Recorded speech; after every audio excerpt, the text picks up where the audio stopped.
Hi, welcome. We have with Thank us you. today Yahvi Mariwala, a third generation coffee roaster and managing director at Nandan Coffee. Apart from her passion for organic single estate coffee, she's also made waves as the only female member of India's show jumping team at the Southeast Asian Championships. So, for International Women's Day 2022, we're delighted to have you and would love to ask you a few questions about what it's like to be a woman in this industry today. So, thank you for being here with us. Thank you for the introduction. That was very kind. No issue. Okay, so first things first, what is the most sexist thing that you may have heard so far from your seniors or colleagues or guests?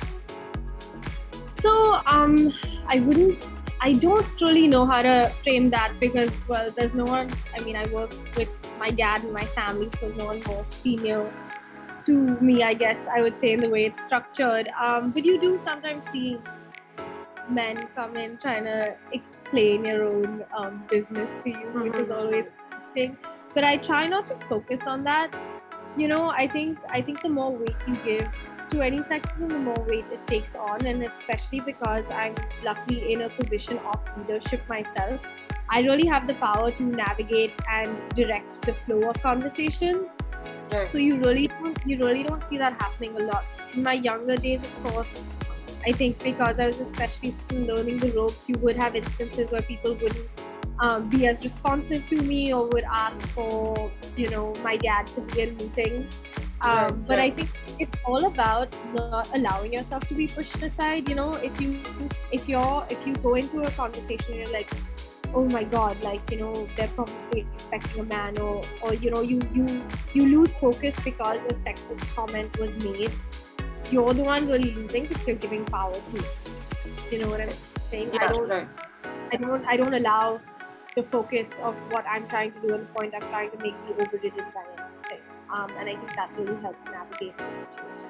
But the mansplaining has happened a fair bit, but So, I mean, like you mentioned, you're in a leadership position now, so you have to encounter it a little lesser.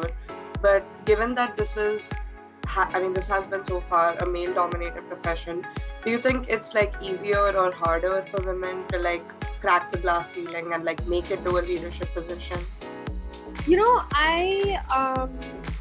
So in India, the one of Asia's finest coffee cuppers, which is basically like coffee tasting and sampling, is a female. Her name is Sonalini Menon, and she's really made waves about the Indian coffee industry all across.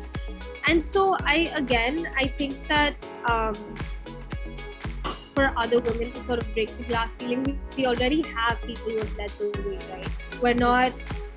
We're just following in their footsteps and trying to go one step further, 2 steps further, 3 steps further. So I think if you find the right partners and you find the right people, you're already set up for success. So in terms of, most roasters are male, most people in the coffee industry are male, but you do see a lot of women coming in. And I think you see this throughout the supply chain, right? Whether you've got coffee growers, coffee roasters, baristas, coffee shop owners, restaurant owners, right? Largely male driven, but if you find the right partners, I think you really are setting yourself up for success. And you have to go in thinking, okay, I'm going to accomplish X, Y, Z no matter what, and the glass ceiling is itself a part. Right. Yeah, that's good to hear. So, what is the most interesting aspect of the industry that you worked in? Oh my gosh, so much. I think coffee is such a complex product because it's a commodity that's sold as a lifestyle product, right? So there's so many different levels to it, and because as Nandan, we're involved in the growing, the processing, the roasting, the packaging.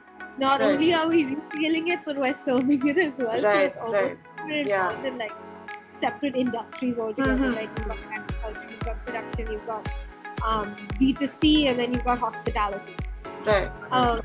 So I think there's so much of interest in every level, and there's so much to be learned from it. Like I never think I know everything. I'm always learning from my fellow roasters and growers and people in the industry. trying to think of the most interesting thing, because I think every aspect of it excites me so much. Right. I think when you come to the final step of coffee, which is serving it, there's so many different variables at play, because you're not just looking at the coffee beans, you're looking at the people serving it, you're looking at the water being used, the milk being used, is the pressure right, is the temperature right, is the cup you're using to serve the coffee in good, is it going to bring out the breath, flavor in the coffee, and then finally your service, right? Like our guests, I mean, you've been to the cafe, right? So our guests being served in a way that's enhancing their experience or taking away from it. So I'd say the last step definitely brings in the most nuances of it, but every single process, step in the process is so interesting. And what are the challenges? I think again, there's the reason why every step is so interesting is because every step brings on its multitude of challenges. I think if you make a mistake, especially at the growing and the processing level, you see it go all the way up the supply chain. And those are the biggest challenges, because you can't, if you make a mistake in one harvest year, that's your mistake in your entire harvest. And then you wait next cycle to come up. So you really want to make sure that your quality checks are in place right at the farm level. That is the biggest challenge, because you could do everything right? Like you could be as scientific as you want about the approach, but you could have unseasonal rain. And that's so as you try to control, there's a lot of things that's out of your control, which does make it extremely challenging, but then the rewards that you get. Okay. So what are some lessons that you've picked up along the way, like in your journey? So many. I think I'm learning every day. There's one thing that I always say to everyone that I interact with is never say no to yourself. Right. You know, and to say yes to as many opportunities. So the never say no to yourself is, you might think that either your business isn't ready to take on a particular project, or you yourself are not ready to take on, leadership positions or whatever it is. But why not put yourself out there and let someone else say no to you? Why would you say no, I'm not ready? If someone would, let them say no, but at least you're making the effort. And honestly, I'd say 75% of the time, you usually get through and you rise to the occasion. Okay. So that's one of the biggest learnings, and I think that used to be something that I used to fight with a lot. Is say, why would someone ever take me seriously? I'm so young. Why would someone But the idea is, okay, let them not take me seriously, but I'm going to show up with a serious version of myself. I'm going to show up ready to do the job, and then let's see what happens. I think that's the biggest, and I think there's many variations of the same thing that I've learned, and to always give every single thing 110%, whether no client is too big or too small to me. So I think it's really important to treat every customer with the same amount of respect and focus that you would give a small customer as well as a big customer. I think that's been the biggest thing that we try and focus on, is that no project or no endeavor is too big or too small for us. And that's really, really helped us, because the care that we give to our smaller customers we see that translate into the bigger clients. Yeah, that makes sense. Okay. Yeah. Okay, but if you weren't at the moment leading Nandan Coffee, then what would you have been doing instead? Knows. So Nandan has been something that I've wanted to do ever since I think I was in my last year of college, which was when I was really starting to look at different careers seriously. I sort of fell in love with it to get go. So I never explored any other options, but I think my dream was to sort of ride more competitively when I was younger, and that definitely would have been something that I would have done if I was doing coffee. Is it something that you're able to find time for now? Yeah. I definitely make time for it, for sure, because I think you need, as much as my business is my passion, you do need passions outside of your business. Right, yeah. And it really keeps me sane. Hmm. And so I try and write a couple of times a week, and I try and get out there, but I'm not committing. Right. So what advice would you have for women entering the industry right now? Looking to be entrepreneurs, especially.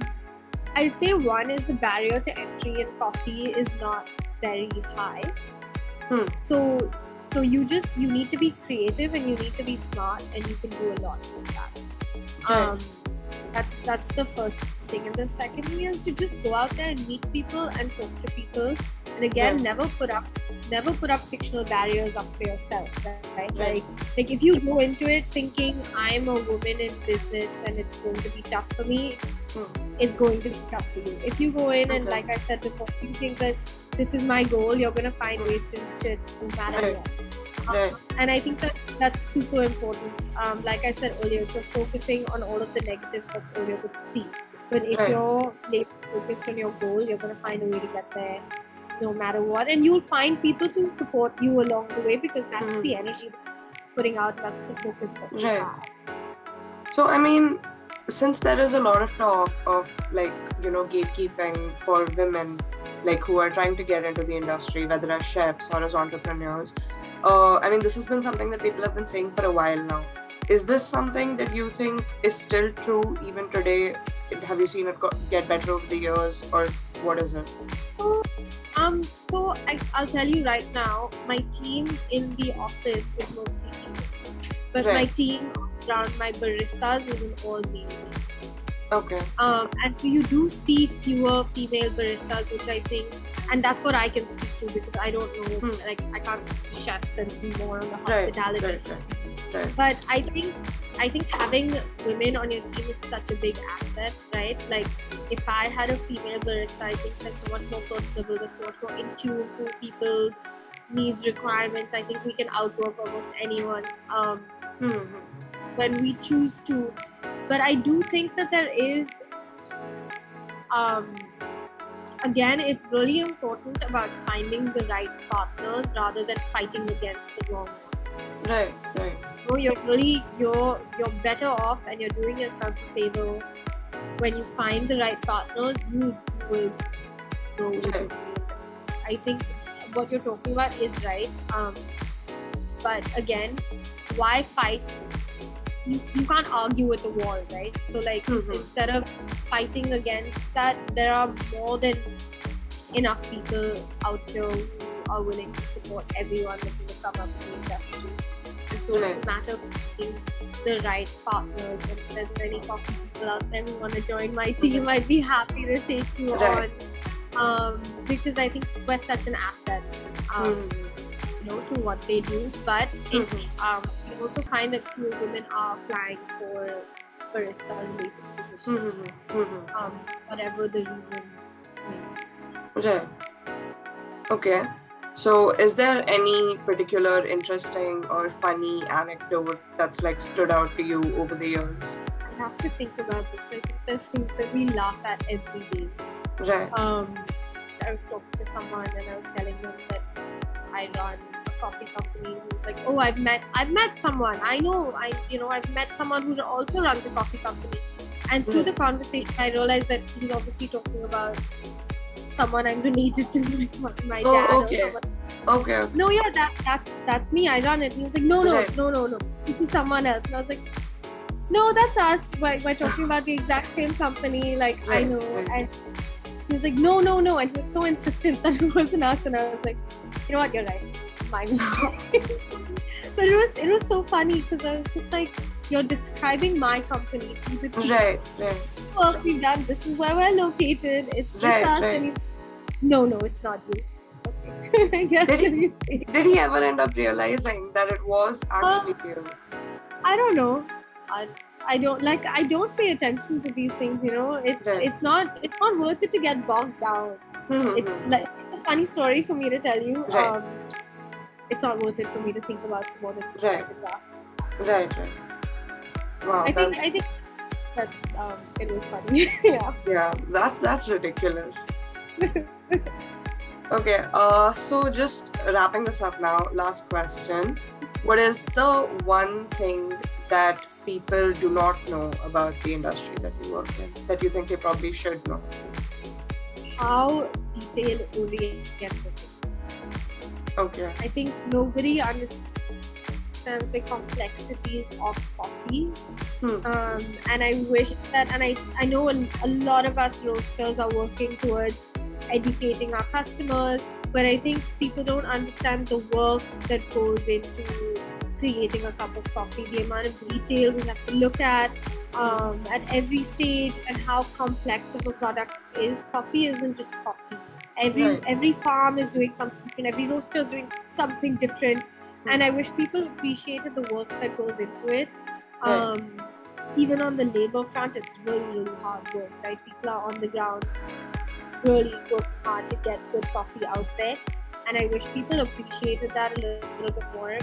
And also that all different roasters bring different skill sets to the table.